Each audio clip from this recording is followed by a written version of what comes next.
All right, so today we're gonna start talking about some box and whisker plots. Should be reviewed from Algebra 1. A lot of things we do in here, we take an Algebra 1 concept that you've learned, and then we review it, and then we turn it into an Algebra 2 concept, and that's kind of what's gonna happen with these box and whisker plots. So everything that I tell you today, you probably learned already. Maybe, hopefully. You were supposed to learn in Algebra 1. I don't know who your Algebra 1 teacher was. Could have been my wife, maybe. She teaches Algebra 1 at Night Third Academy. I don't know if she taught you or somebody else. But anyways, the first thing we need to do, in order to make a box and whisker plot, the box and whisker plot is going to go up here, so don't write anything up there yet. We need to write the data in order from least to greatest. So we have 20 middle school students and the time it took them to run a mile. We're going to put their times in order from least to greatest, right there on your paper, right here. I'm going to do that. You can copy mine, or you can maybe get ahead of me if you want. But there's two numbers, really. Yes, if there's two numbers, you got to write that number both times. That is correct. So we're going to write each number that's listed. So there's 20 numbers. So when you get done writing your list, you should have 20 numbers in your list.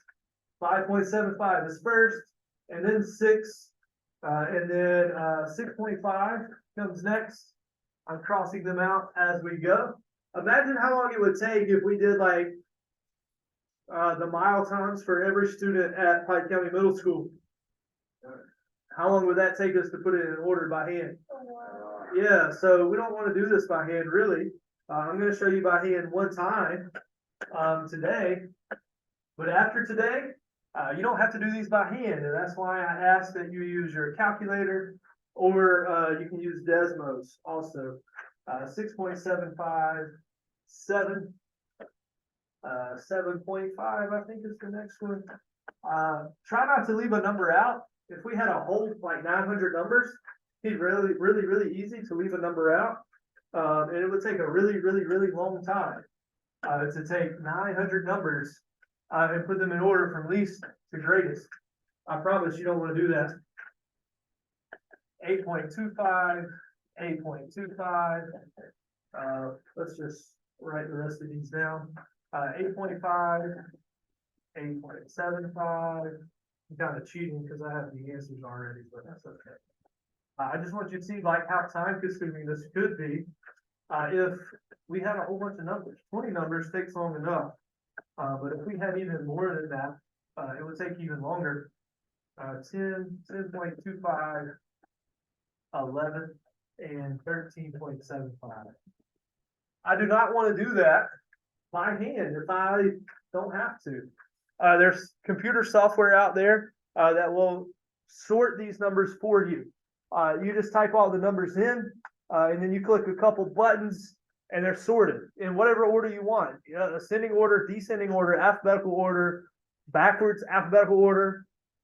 If you have like two different columns, like their name and their time, and you want to sort their name first, and then put them in alphabetical order, or sort them in alphabetical order first, and then the time that they ran the mile second, it'll kind of sort both of them if you have like some of these that had the same amount of time. All right, so now once we have those numbers sorted, we do want to find the 5-number, what we call the 5-number summary, which does include things like the minimum, the maximum. So what would the minimum be in this case? Yeah, so the fastest time was 5.75 minutes. What was the maximum or the slowest amount of time? 13.75, the median. Now, with 20 numbers, finding the median is not too bad. But imagine we had 900 numbers listed out in order, whether they be like from like top to bottom or horizontally. Like that'd be really hard to do. There's probably about 900 students at the middle school. If you average about 300 per grade level. So if we were going to do this by hand, maybe I would mark off one from each end, I'm just gonna underline it, because maybe I still wanna be able to see these numbers later. But I'm just gonna mark off, one on each end, or maybe I could do like, since I know there's 20 numbers, maybe I can mark off like 7 on each side, and then see what the middle looks like.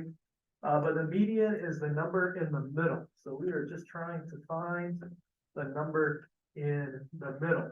And I get a problem. We have 2 numbers in the middle. And what happens if we have 2 numbers in the middle when we're trying to find the median? We average those 2 numbers together. So we would add them up and then divide by 2. So 8.25 plus 8.5, enter, divided by 2 is 8.375. So the median, the number in the middle, is 8.375. If you look up like salaries, typically like, hey, how much does this career make? Typically they'll tell you the median salary is, typically they'll report it by the median of the middle. The lower quartile is the median of the bottom group. So what we do, we take our numbers, we divide them in half, and that's what we've done here.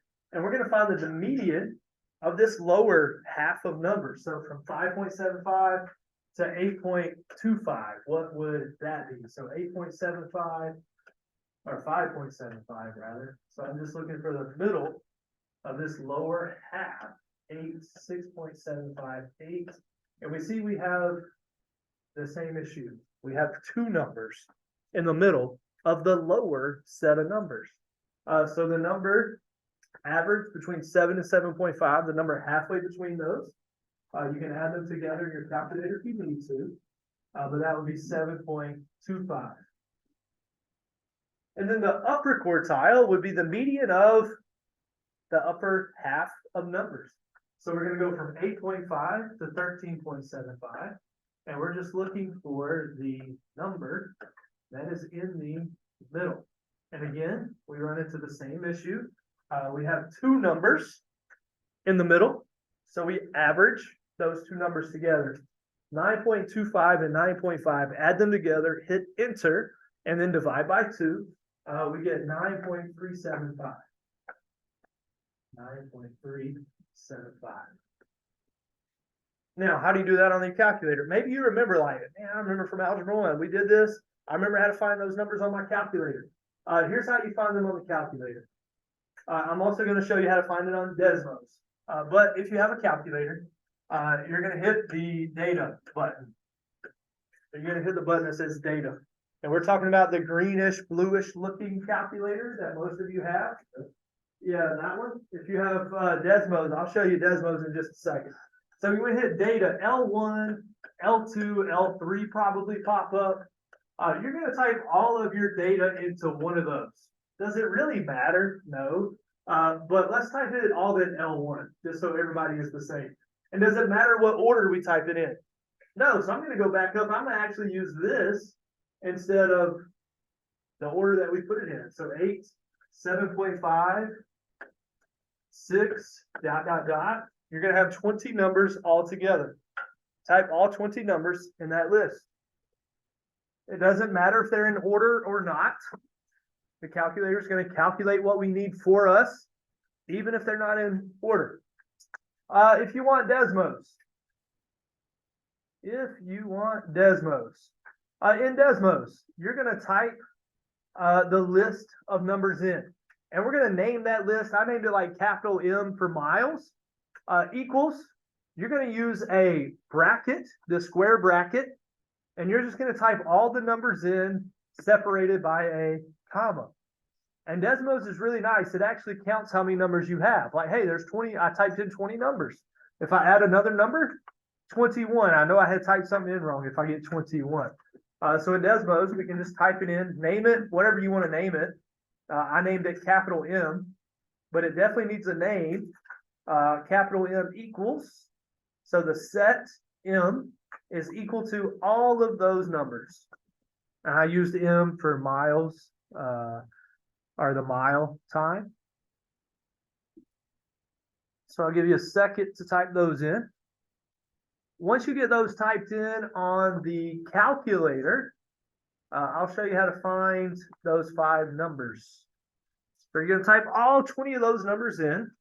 Hopefully, you didn't make a mistake typing them in. And then you're gonna hit second, which is over on the top left. And you're gonna hit stats, which is also the data button that you actually just pressed. But you should see stat up above in green. And once you hit that, it's gonna pop up 1 variable stat or 2 variable stats. We only have 1 variable. And since we only have 1 variable, mile times, that's the one we want. So we're gonna click on the 1 variable in this case. Yes, you can hit enter, or you can just hit the number 1, I think, and it'll pop up.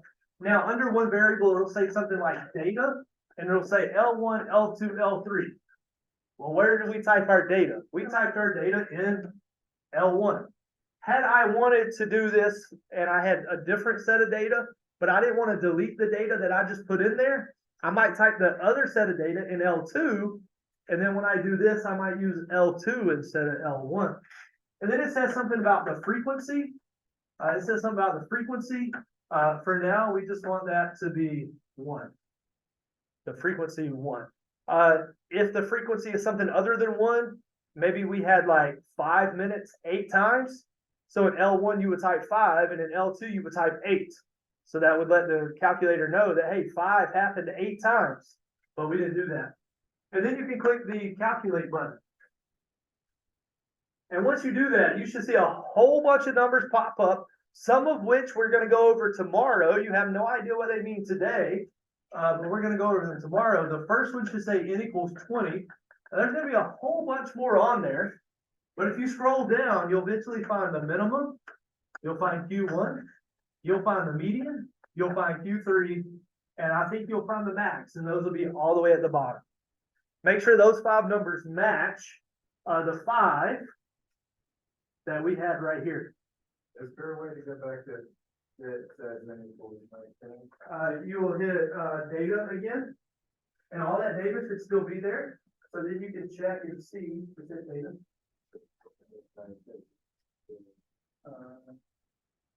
You can hit data. So all of these numbers are going to be in here.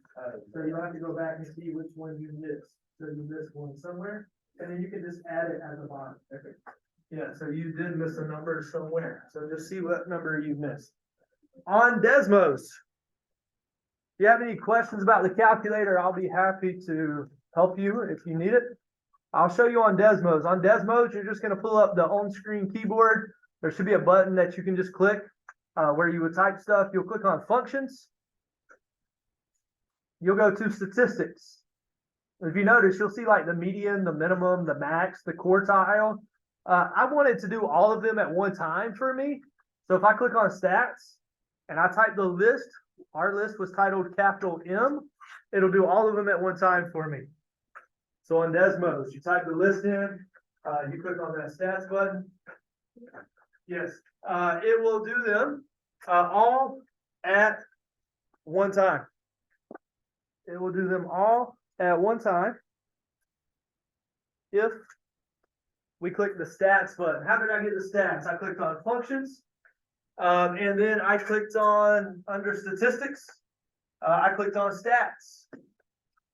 I just typed in the capital M there, and they all popped up. Any questions about how to find those on the calculator or Desmos? You need to know how to do one or the other. You need to know how to do one or the other. You don't necessarily need to know how to do both, but you do need to know how to do one or the other. We're good with that? Yeah? All right, cool. All right, now that we have that, we can make our box and whisker plot. So our box and whisker plot, we want to draw like a scale here. We want to make it like as wide as possible. I don't want to necessarily go from like 0 to, and maybe this will be 100. Don't write this down. And then 15 would be like right there. And then my box and whisker plot would be all right there because that's not using the space correctly. So my minimum is 5.75. So maybe I start at 5. My maximum is 13.75. So maybe I end at like 14 or 15 or something. And then maybe we want to increase by like 0.5 increments. So I start with 5 and then I would increase by 0.5. Just do your best to space this out. Obviously, if we had a ruler or something, we could space it out much better. But just space it out the best you can. This is like the 6th time I've done this today. So I kind of know like what the spaces should be. And mine's still not going to be perfect. And I've done it like 6 times today, but that's okay. As long as it's close. As long as it's close, it'll be good enough. All right, so we got a number line. Gotta have a number line in order to draw a box and whisker plot. So now the box and whisker plot is just going to be a way that we can display our data, a visual for our data. We could try to make like a box plot, like a box graph, a bar graph, whatever you want to call it, a bar graph. But a bar graph in this case doesn't really make a whole lot of sense because all the times are so.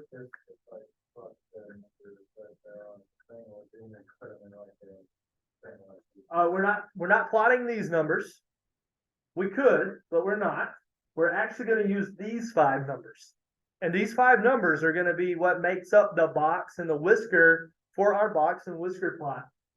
So I'm just going to put a vertical line for each of these numbers. So at like 5.75, I'm going to put a vertical line. You can put it right on top of the number line if you want. I don't like to do that, but you can if you want to.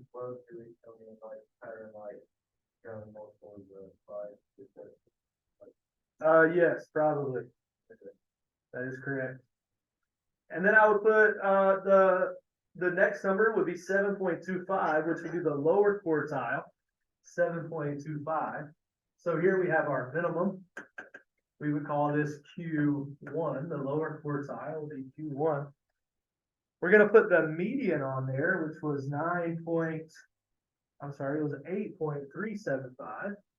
So the median, which was 8.375. We're going to put Q3 on there, which was 9.375.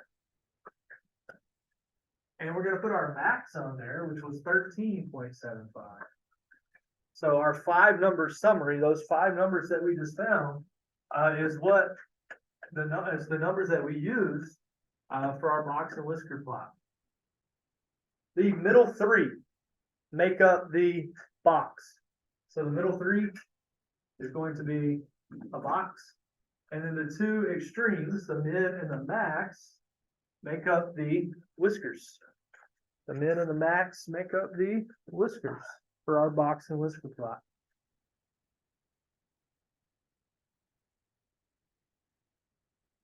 All right, cool.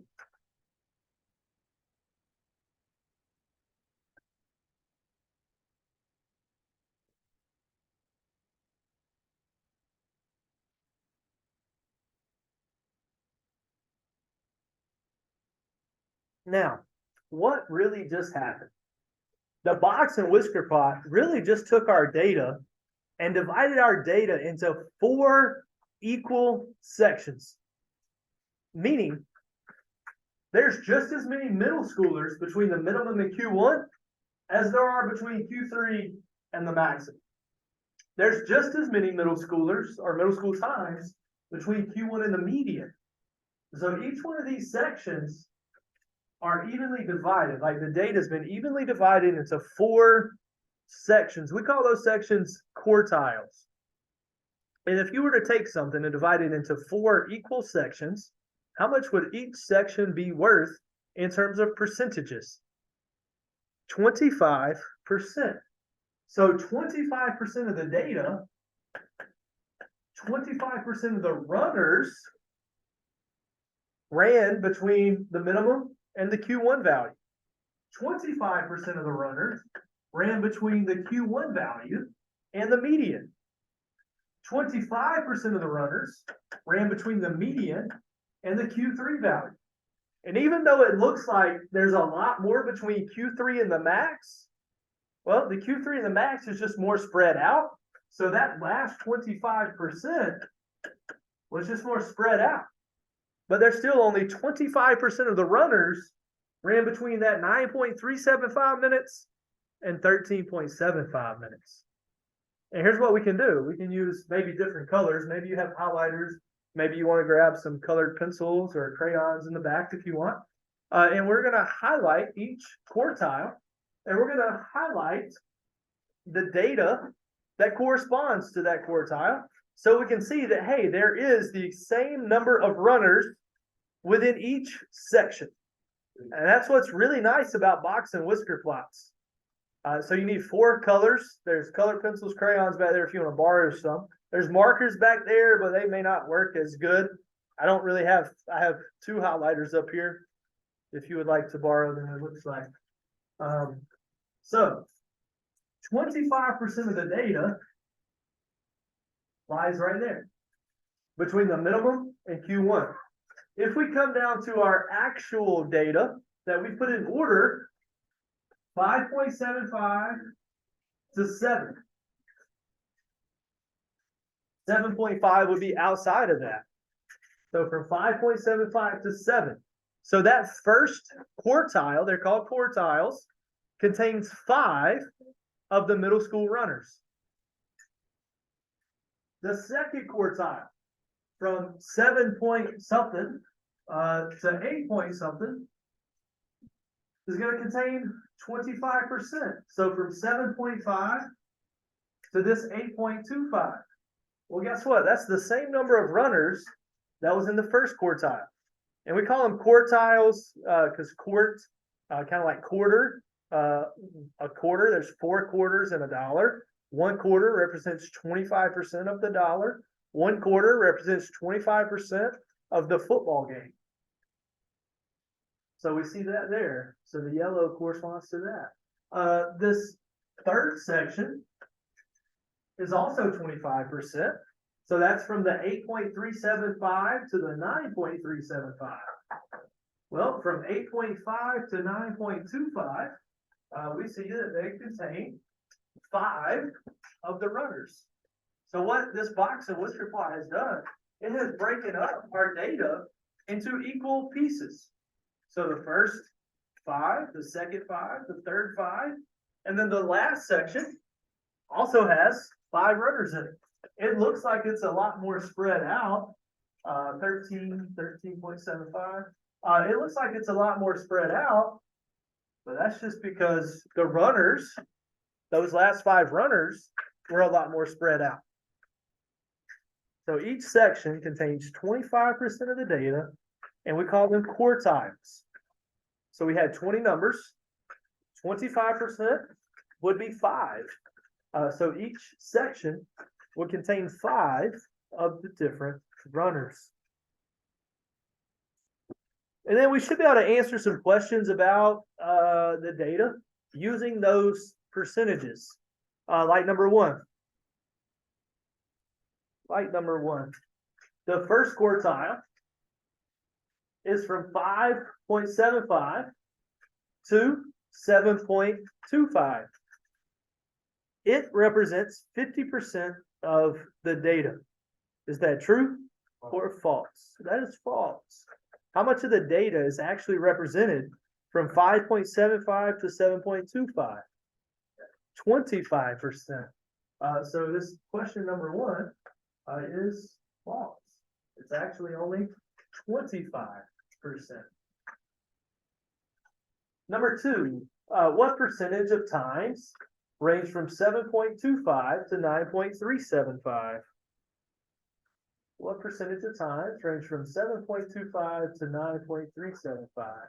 I would come up here, I would find 7.25, which is right here. You can label that if you want. And this is 9.375. So how much percent is in between those two? 50%. So 50% of the runners ran between those 2 times. So last week we really talked about like how do we collect data? How do we conduct these surveys and experiments, and what's the difference between those things, and how do we collect a sample? Now we've done all that, and now we have our data. What can we do with the data? Well, here's one thing we can do with the data. We can make box and whisker plots. Number 3, is it fair to say that most students have mile times between 9.375 and 14. So 9.375 and 14. No. No, why not? It's only 25%. So no, this only represents 25% of the runners. Only 25% of the runners.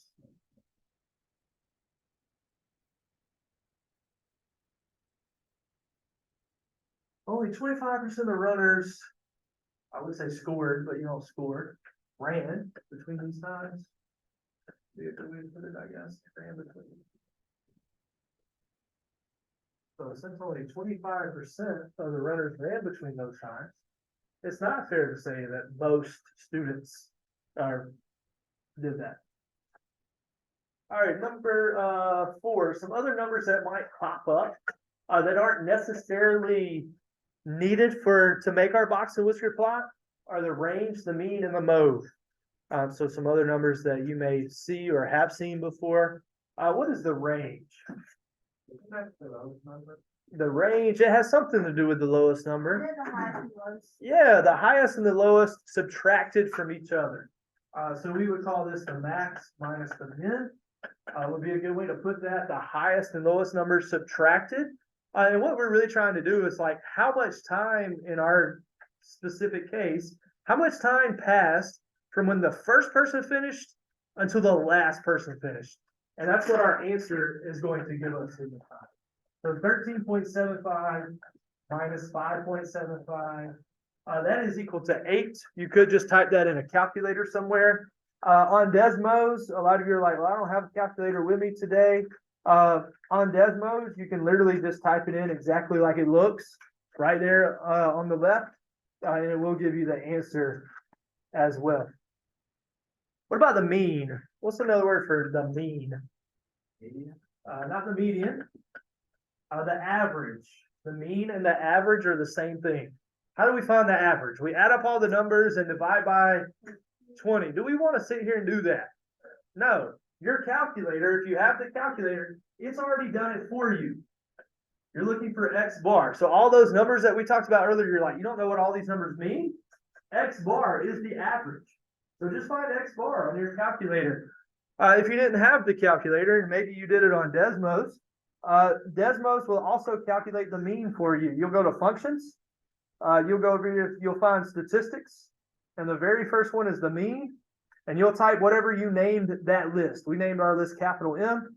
So 8.5625. 8.5625. And the mode I like to think about it as MO, most often. Mode, the number that occurs the most often. And if there's a tie, we just write all of them. If there's no number that occurs more than once, we just write no mode. But if there's a number that occurs more than the others, and there's maybe 1 or 2 that occur the same amount of time, we just write all of them down. So if you go back up and look at the data, you'll see that 8 happened twice, 8.25 happened twice, and 9.25 happened twice. So we're actually just going to write all 3 of those. 8, 8.25, and 9.25. Almost done today. What is the interquartile range? The interquartile range, we sometimes abbreviate IQR. IQR is equal to Q3 minus Q1. So now we're looking at the range for just that middle 50%, just for the box, not the whiskers, right? The range was like the whiskers. Now we're looking at just the box, the middle 50%. So in this case, it would be our 9.375 minus 7.25, which is 2.125. 2.125. And what's the purpose of a box and whisker plot? The box and whisker plot does 2 things for us. One, it makes data visual. So a visual for our data, or a way to visualize our data. It's one way. It's not the only way, but it is one way to visualize the data. And two, what's nice about the box and Whisker Plots, it does divide the data into 4 equal parts. So it divides the data into 4 equal parts. I'm not gonna write that down. I'm gonna write down what we call those equal parts. Each of those parts would be quartiles. Divides the data into quartiles, which are those 4 equal parts. You might have seen, like, you see Q1, we see Q3. What is Q2? Q2 is really just the median. We call it the median, but that's really what Q2 is. Q2 would be the median of the middle group, or the entire group, actually, it would be the same. So we don't call it Q2, we just call it the median, but the median is Q2. So you got Q1, so it separates the first quartile, the second quartile, the third quartile, and this would actually be the 4th quartile. All right, cool.